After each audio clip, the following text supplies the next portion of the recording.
Seja bem-vindo, seja bem-vinda a mais uma transmissão ao vivo aqui do Jornal Agora. Que prazer receber você mais uma vez, você ligado no nosso Instagram, você também acompanhando no nosso canal do YouTube. E olha, hoje nosso convidado é mais do que especial, é um príncipe, Dirceu Lopes, ídolo do Cruzeiro. Seja bem-vindo ao Jornal Agora, seja bem-vindo a Divinópolis, um prazer receber você. Muito obrigado, eu que agradeço todo esse carinho, né? É um motivo de muita alegria sempre que venho a Divinópolis, receber esse carinho, essa amizade, essa consideração por parte não só da torcida do Cruzeiro, né? De uma maneira geral, é muito gratificante para mim. Isso aí, vocês podem ver que a gente está muito bem acompanhado também, né? Só taça, olha, bola de ouro de 1971, bola de prata, taça Libertadores de 76 e a biografia, que é o motivo dele estar aqui em Divinópolis. Dirceu, você está apresentando hoje sua biografia, O Príncipe, né? Escrito por Pedro Blanc, contando sua história. Como é que funcionou? Como é que veio desse processo para você escrever um livro contando sua trajetória? Recebi uma proposta e é interessante, é uma coisa que eu nunca havia pensado na minha vida. E aí recebi um convite, né, do Pedro Blanc, um cruzeirense daqueles, e que sempre me acompanhou desde o princípio da carreira. E aí me propôs fazer a minha biografia. E é uma coisa muito interessante porque eu me sinto bem, me faz bem, não por orgulho, por vaidade ou coisa parecida, porque eu tenho consciência de que estou levando uma coisa principalmente para os mais jovens, né? Infelizmente, nós viemos atravessando uma fase meio difícil em termos de juventude, então eu me sinto muito bem levando essa minha biografia, não o fato de ser a minha vida, mas realmente a minha vida é um exemplo, porque consegui chegar onde que cheguei, vestindo a camisa do Cruzeiro, né, simplesmente o garoto de Pedro Leopoldo, que tinha um sonho de ser um jogador de futebol, principalmente do Cruzeiro, né, porque desde criança eu sou cruzeirense. Jamais na minha vida imaginava que fosse acontecer o que aconteceu comigo, né, de um simples garoto de interior, de Pedro Leopoldo, se transformar num jogador de futebol do mundo inteiro, né? Então eu tenho muita satisfação, alegria de poder transmitir tudo isso, principalmente para os mais jovens. Isso aí, Dirceu. Você que está acompanhando nessa live, chama seu amigo cruzeirense, pode ser seu amigo atleticano também. O Dirceu é um ídolo do futebol mineiro e os números falam por si, viu? Mais de 600 jogos, mais de 200 gols. Ele é o terceiro jogador com mais jogos da história do Cruzeiro, o segundo maior artilheiro. Foram 13 títulos durante a passagem. Vamos falar do começo, Dirceu. Você, como você falou, natural de Pedro Leopoldo, foi para o Cruzeiro muito cedo, em 1963. Como é que funcionou esse processo para entrar na base do Cruzeiro, o seu começo no futebol? As dificuldades, com certeza, foram muitas, né? Na verdade, o que eu carrego dentro do meu coração chama-se gratidão. É o maior sentimento que eu tenho. Gratidão ao nosso chefe lá de cima, porque quando garoto, nas minhas orações, eu pedi a ele que me ajudasse a ser um jogador de futebol, se possível, do Cruzeiro, para que eu pudesse dar conforto à minha família. As minhas preces foram ouvidas e eu fui para o Cruzeiro naquela época, um garoto de 16 anos, né? Hoje não, hoje o garoto está mais desenvolvido, com tecnologia e tudo mais, mas quando fui para o Cruzeiro, é muito interessante que eu recebi um convite em 1963 para jogar um jogo amistoso contra o Juvenil do Atlético, que havia sido campeão. E eu fui, né, um time amador, na época de 16 anos, e joguei lá no Antônio Carlos ainda, lá no Atlético, e como era um jogo amistoso e de um time interior, e eu não era do time de Pedro Leopoldo, eu fui como convidado, me pediram para no segundo tempo dar o meu espaço. Eu tive que voltar no segundo tempo porque o treinador do Juvenil do Atlético foi lá me pedir para voltar, que ele queria mais me observar. E aí gostaram e me fizeram o convite para jogar no Atlético. E aí, lá em Pedro Leopoldo, tinha um olheiro do Cruzeiro, eu trabalhava lá na época, né, de servente de pedreiro, e aí ele foi lá, ficou sabendo dessa história, e fez o convite para jogar no Cruzeiro. E aí foi tudo isso que aconteceu, né? Na minha trajetória. Fui para o Cruzeiro, meu time do coração, e fui muito feliz, porque eu nunca imaginava poder chegar aonde que eu cheguei. Meu sonho era ser um jogador de futebol do Cruzeiro e poder dar um conforto à minha família, né? Eu tenho o orgulho de dizer que me transformei num cidadão do mundo, né? O Cruzeiro, aonde que vai nesse mundo, nós jogamos. Isso aí, o Dirceu dá pra ver que quando ele conta a história, ele até se emociona, né? Porque é muitos anos de trajetória pelo Cruzeiro. E antes da gente continuar um pouquinho falando sobre a sua história, lembrando que hoje o Dirceu está aqui em Divinópolis e 6h30, você que está acompanhando ao vivo pelo Instagram, ele vai estar lá na cervejaria Savassi, um evento para prestigiar esse lançamento da biografia, né, Dirceu? Vai levar também a Libertadores, a bola de prata, a bola de ouro. Então, se você é cruzeirense, você é atleticano que tem um apreço pelo Dirceu também, quer tirar uma foto com ele, quer receber um autógrafo, quer conhecer o Dirceu, 6h30, cervejaria Savassi, aqui no centro de Divinópolis. Dirceu, continuando sua trajetória, então você vai para o Cruzeiro em 63, 3 anos depois você tem o que, para mim, que eu considero, que muitas pessoas consideram também, a maior conquista da história do Cruzeiro Esporte Clube, que é vencer o primeiro campeonato brasileiro, a primeira Taça Brasil em 66, contra ninguém mais, ninguém menos do que o Santos de Pelé. E com uma sonora goleada de 6-2, onde você marca 3 gols. Eu quero saber como que estava o vestiário antes dessa partida. Porque vocês iam enfrentar o melhor jogador do mundo, que tinha acabado de ganhar uma Copa do Mundo. 2 Copas do Mundo, né, melhor dizendo, 58 e 62. Como que era a preparação para chegar e enfrentar o Santos de Pelé? Olha, Bruno, essa conquista inesquecível, imemorável, ela simplesmente transformou o Cruzeiro, né, todos nós jogadores, o Cruzeiro e o futebol mineiro, né?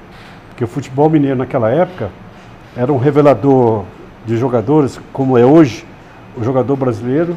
O sonho do jogador é ir para a Europa, para não sei o quê. E assim, naquela época, o futebol mineiro era assim, era um revelador de jogadores para Rio e São Paulo. E com essa conquista inesquecível, imemorável, ela mudou a história do Cruzeiro, porque ela transformou o Cruzeiro e o futebol mineiro nacionalmente. Eu achei até muito interessante, porque eu sempre que tenho oportunidade, eu conto que quando o Cruzeiro ganhou, né, ganhou simplesmente do melhor time de futebol do mundo na época, né, com o seu melhor jogador de futebol do mundo na época. Então foi uma façanha, assim, uma coisa fora do normal. E despertou curiosidade no Brasil inteiro, inicialmente, né? E muito interessante que o primeiro jogo amistoso que o Cruzeiro fez foi no Paraná. E foi muito interessante porque quando nós chegamos no Paraná, havia uma passarela lotada na porta do hotel.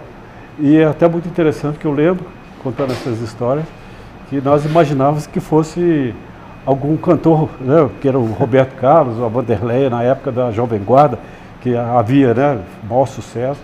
Eu até lembro que alguém comentou, pô, será que o Roberto Carlos está aí? Será que o Vanderlei, será que está aí? E era para o Cruzeiro. É uma coisa assim muito interessante. E o nome, né, Dirceu Lopes, é um nome assim que parece, né, que tem 2 metros de altura. E é muito interessante porque naquela época não tinha televisão nos apartamentos. Então estava eu e o Natal, a gente almoçou e tal, e fomos ali, como se diz hoje, na sala aí de estar, bater um papo e tal. E um senhor, eu ouvi ele falando com o nosso treinador, Ayrton Moreira, perguntou, senhor Ayrton, quem que é o Dirceu Lopes aí? Aí eu ouvi e falei, Natal, vamos, tal. Aí como nós levantamos, eu ouvi o treinador, falou, o Dirceu Lopes é aquele ali, ó. Olha lá, o Natal tá junto com ele, o senhor falou assim, o que é isso aí? Como se diz? É muito interessante e são coisas que a gente não esquece nunca mais, né? Você, Dirceu, você lembra do vestiário na época, né? Um pouquinho antes do jogo, o que vocês falaram, preparação? Olha, eu sinceramente não posso nem dizer a você, porque foi assim uma emoção que a gente nem não tem assim uma memória bem clara daquilo que aconteceu antes do jogo. Pô, jogar contra o Pelé, o maior time do mundo, igual por exemplo, o Pelé foi campeão do mundo em 58 e era o maior ídolo que eu tinha no futebol, né? Eu tinha 12 anos na época, era criança e o Pelé e o Garrincha, os maiores ídolos que eu tive no futebol, né? Então imagina a emoção. Então a gente não tem uma ideia daquilo que aconteceu antes. Eu lembro bem porque está gravado, inclusive tem um vídeo sobre isso, e quando terminou o primeiro tempo de 5-0, que a gente estava descendo para o vestiário, inclusive tem um vídeo sobre isso, que o Raul pergunta, falou, Nil, tá 5-0 mesmo? Ainda eu lembro que eu falei com ele, olha lá o placar. Estava lá o placar 5-0, a gente nem acreditava. Uma coisa assim fora do normal, né? Então, tivemos felicidade e com esse jogo, e posteriormente o segundo jogo em São Paulo, mudou a nossa história. Gente, o tamanho disso é a mesma coisa do Cruzeiro chegar lá hoje, jogar contra o PSG do Messi, sim, e meter 5-0 no primeiro tempo, com 3 gols desse homem aqui. Então não é pouca coisa não. Na época, o Santos de Pelé era o maior e melhor time do mundo. Sim. Todo mundo queria jogar contra o Santos de Pelé. Não, e era campeão do mundo, né? Campeão do mundo. E campeão viajava, do mundo. fazia excursão. É. Teve um episódio até que o Pelé parou uma guerra tão feita que o Dirceu, o Tostão, Piazza, que fizeram na época, principalmente por conta desse homem aqui que marcou 3, foi histórico, né? Não só para o Cruzeiro, mas para o futebol mineiro, que colocou o futebol mineiro no mapa, né, Dirceu? Exatamente. Muito importante. Mudou a história do futebol mineiro, mudou a história do Cruzeiro. Então foi realmente um feito inesquecível. E o Dirceu continuou no Cruzeiro, conquistando títulos e mais títulos. Foi um pentacampeonato mineiro seguido a partir de 1965. E aí chega nos anos 70, que é uma pergunta que você sempre recebe, que é uma coisa que todo mundo até hoje não entende, como você não foi convocado para a Copa de 70. Você que vinha sim sendo convocado para o João Saldanha, né, durante aquele período preparatório, né, você fez 19 jogos pela seleção. Mas teve uma troca de técnico, alguns dizem que por motivos políticos. Muito político. José Zagallo entrou. E aí, você não foi para a Copa do Mundo. Como é que você lembra disso? Você tem alguma mágoa do Zagallo por ele não ter te convocado? Eu tenho a felicidade de não ter mágoa, nem tampouco rancor, nenhuma. O que aconteceu é que talvez o maior culpado fui eu mesmo. Porque é um direito do ser humano reivindicar aquilo que ele acha que está errado. É um direito do ser humano. Eu sempre tive, né, essa questão de timidez, né? Melhorei muito, também de tantos anos depois, né, já era para ter melhorado mais um pouquinho. Mas aquele que aconteceu comigo, porque houve uma entrevista, né, do presidente da República, Arastásio Médici, nós estávamos no regime militar, que perguntaram para ele qual o jogador que ele achava que faltava na seleção brasileira. E aí ele disse, né, que falta o Dari, que achava que faltava o Dari, porque ele gostava muito de ver o Dari jogar, né, fazer gols. Dadá Maravilha? Dadá Maravilha. E aí, problemas políticos, né, o João Saldanha caiu porque perguntaram para ele, perguntaram para ele, João, o presidente da República disse que gostaria de ver o Dadá Maravilha na seleção, o que você tem a dizer?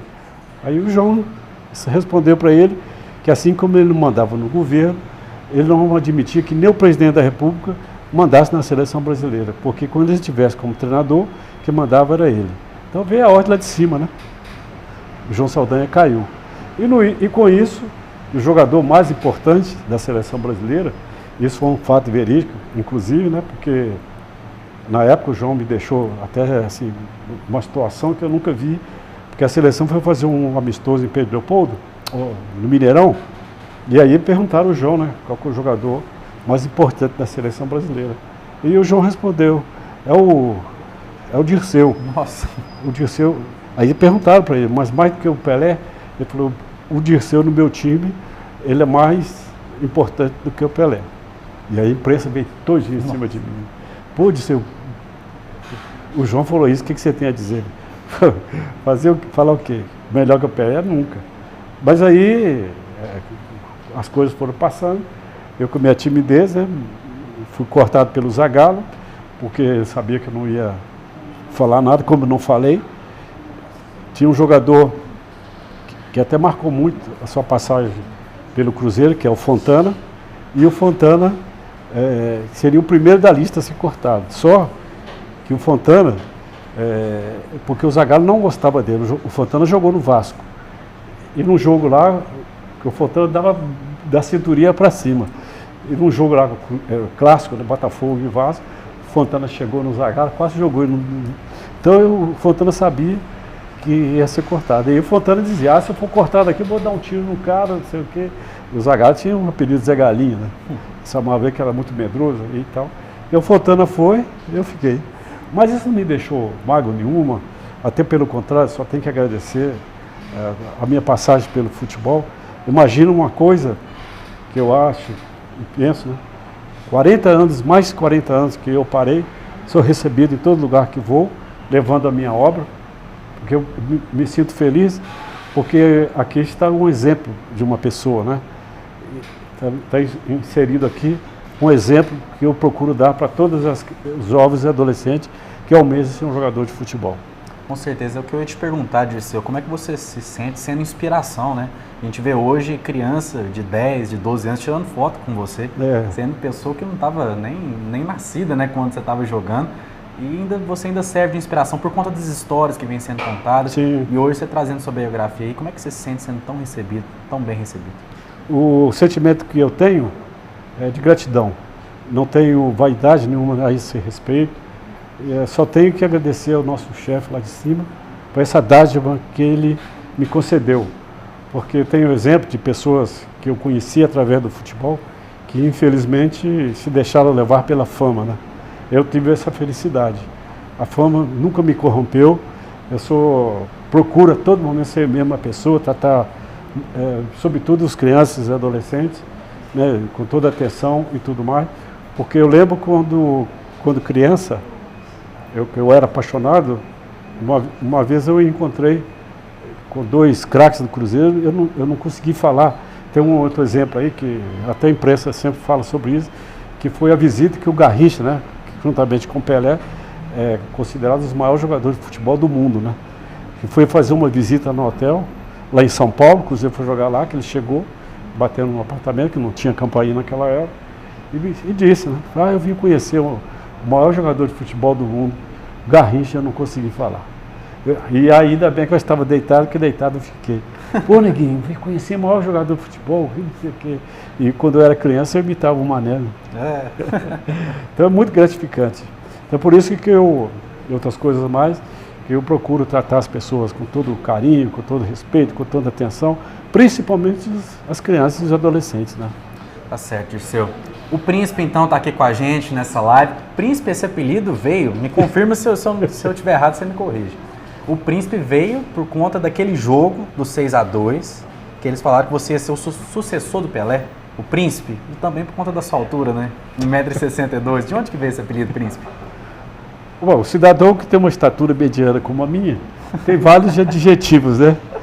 Imagine você que a seleção brasileira foi fazer um amistoso lá em Belo Horizonte, né, logo no Mineirão. E aí eu sempre fui muito tímido, mas no meio da turma, lá entre a gente, eu era muito alegre, toda a vida fui e tudo mais. E tinha um bobinho, né, do bobinho, não sei, o torcedor, hoje é um peru que falam, né, é um bobinho. E eu tinha muita dó do Dario, do Dadá, porque ele não tinha técnica nenhuma, né? E eu tinha eu sempre fui, né, muito esperto. Mas quando fomos fazer um amistoso em Pedro Leopoldo, aí quando eu cheguei dentro do vestiário, os caras deitavam rindo, e eu vi um caminhoneiro que estava levando produtos, né? Pedro Leopoldo tinha uma fábrica de cimento, ele foi levar cimento lá em Pedro Leopoldo, e ele havia jogado comigo lá em Pedro Leopoldo, no Amador. Os caras morriam de rir.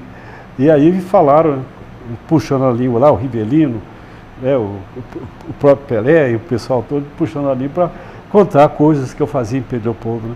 E descobriram que lá em casa tinha uma criação de cabritos. E tinha mesmo, eu era menino, cuidava dos cabritos. Aí, pronto, ficou o apelido, arrumaram o apelido de Zé do Milho. Até hoje o pessoal fala, cadê o Zé do Milho? Tá tudo bem? É muito legal. Só recordações que a gente não esquece nunca mais. Tá certo. Dirceu, finalizando a nossa entrevista já, você tem algum arrependimento no futebol? Tirando essa questão da seleção de 1970, dá pra ver que você é um cara muito grato por tudo que você conquistou. Foram 13 títulos oficiais no Cruzeiro, 9 estaduais. teve a Taça Brasil de 66, a Libertadores de 76, né, que você acaba se machucando e não joga, né, não joga a competição, mas está lá no grupo, né, está lá no elenco. Mas nesse período, se você pudesse voltar no passado, você faria alguma coisa diferente?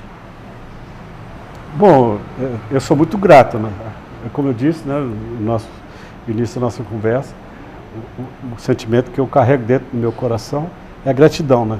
Eu agradeço muito, eu não levanto de manhã sem agradecer a Deus tudo que Ele fez por mim, porque eu vim de uma família humilde, né? Infelizmente, né, passamos necessidade, e eu pedi a Deus que me fizesse jogador de futebol para que eu pudesse ajudar o meu pai, família numerosa, e só o fato de que não deixar a fama me corromper, não tem dinheiro que paga isso. É uma coisa assim que eu sou muito grato a Deus, porque eu tenho consciência de que onde que eu cheguei de futebol, mas isso não me faz uma pessoa melhor nem diferente de ninguém. Eu sou igual a todo mundo, sou uma pessoa não é comum, igual a todo mundo, só que tive um privilégio, e é uma coisa assim que me chama a atenção, que eu fico impressionado de ver, que já fazem mais de 40 anos que eu parei de jogar, até hoje sou recebido com o maior carinho.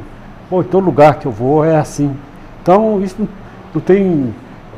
às vezes, sempre aparece, aconteceu agora até há pouco tempo, um torcedor me vê e me fala: "Pô, Dirceu, porra, eu vejo você, me dá uma dó que você nasceu errado no futebol, na época errada do futebol." Por quê? Porque se você tivesse nascido hoje, você estava rico. Aí eu falo, e é o sentimento que eu tenho. Eu não sou rico, eu sou milionário. Porque não tem dinheiro que compre a felicidade que eu tive de realizar todos os meus sonhos de criança, que é dar conforto à minha família. Jamais, né? Eu imaginava, eu pensava, como criança, de falar, né? Japão, Estados Unidos, via falar não sei o quê. E o Cruzeiro se transformou num clube do mundo, né? Eu tenho o maior prazer de dizer que conheço o mundo inteiro através do Cruzeiro. Dirceu Lopes Mendes, o Príncipe Azul, campeão da Taça Brasil de 66, campeão da Libertadores de 76, 9 estaduais, bola de ouro, bola de prata pela revista Placar, o Príncipe Celeste. Muito obrigado pela entrevista, Dirceu. Muito obrigado. Sou eu que agradeço e quero deixar bem claro, sucesso cada vez mais para você e muito obrigado pelo carinho à minha pessoa. Tá certo, lembrando que o Dirceu vai estar hoje às 6h30 lá na Cervejaria Savassi para apresentar a biografia. Tudo isso muito mais que a gente conversou hoje com o Dirceu Lopes. Ele vai estar lá às 6h30 para conversar muito mais, né, Dirceu? Lá na Cervejaria Savassi. Você que acompanhou essa live pelo Instagram, muito obrigado pela participação. Essa live vai ficar disponível aqui no nosso Instagram e também a entrevista completa nas nossas redes sociais. Fique ligado no Jornal Agora, porque aqui sempre tem informação com qualidade.